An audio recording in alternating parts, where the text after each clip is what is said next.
සුබ දවසක් සියලු දෙනාටම 2025 මැයි 14 වන දින ගුරු ග්‍රහයා මිථුන රාශිගත වීමත් 2025 මැයි 18 වන දින රාහු ග්‍රහයා කුම්භ රාශියට පැමිණීමත් තුලා ලග්න හිමියන්ට කුමන ආකාරයෙන්ද බලපාන්නේ කියලා විමසා බලමු. තුලා ලග්න හිමියන්ගේ 3 වෙනි සහ 6 වෙනි අධිපති ගුරු ග්‍රහයා තමා ගෝචරයෙන් 9 වෙනි වූ මිථුන රාශියට පැමිණ තිබෙන්නේ.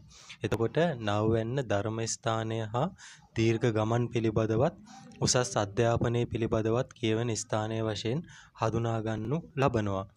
මෙය ඔබ විශ්වාස කරන දේවල් පිළිබඳව ප්‍රශ්න කරනු ලබන කාලයක් වෙනවා. මොකද රාහු ග්‍රහයා තුලා ලග්න හිමියන්ගේ පස්වැන්නට ගෝචර වීම මත රාහු ග්‍රහයාගේ දෘෂ්ටියක් ගුරු ග්‍රහයාට එල්ලවීම කියන කාරණය උඩයි. එතකොට මේ කාලේ ගුරු මහා දශාවක් හෝ අතුරු දශාවක් ගත කරන අයෙක් ඉන්නවා නම් ඔවුන්ට විදේශ ගමන් බිමන් රැකියාව සම්බන්ධයෙන් යෙදිය හැකි කාලයක් වෙනවා. ඒ වගේම අධ්‍යාපනික කටයුතු සම්බන්ධයෙන්ද විදේශ ගමන් යෙදිය හැකි වෙනවා. ඒ වගේම ආධ්‍යාත්මික ගමන් බිමන්, ඒ කියන්නේ වෙහෙර විහාරස්ථාන, පූජනීය ස්ථාන වලට දීර්ඝ ගමන් බිමන් යෙදිය හැකි කාලයක් වෙනවා. ඒ වගේම නව ආධ්‍යාත්මික ගුරුවරුන් හමු විය හැකි කාලයකුත් වෙනවා. ඒ වගේම උසස් අධ්‍යාපනයේ යෙදෙන අයට යහපත් කාලයක් වෙනවා.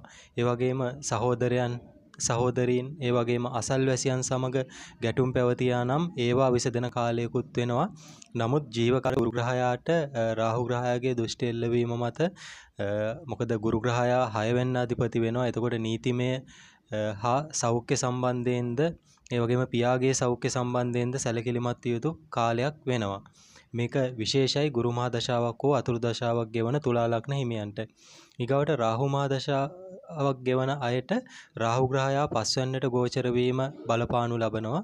එතනදී රාහු ග්‍රහයා පස්වැන්නට තරම් සුබ ග්‍රහයෙක් හැටියට සැලකෙන්නේ නැහැ.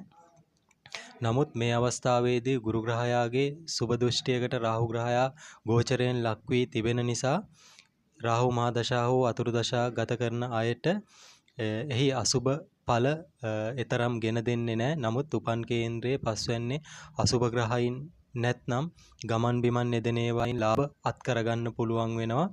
ඒ වගේම කරන කටයුතු වැඩි සැලකිල්ලකින් කරන්න ඕන, නැත්නම් පාඩු විදීමට සිදුව හැකි කාලයක්.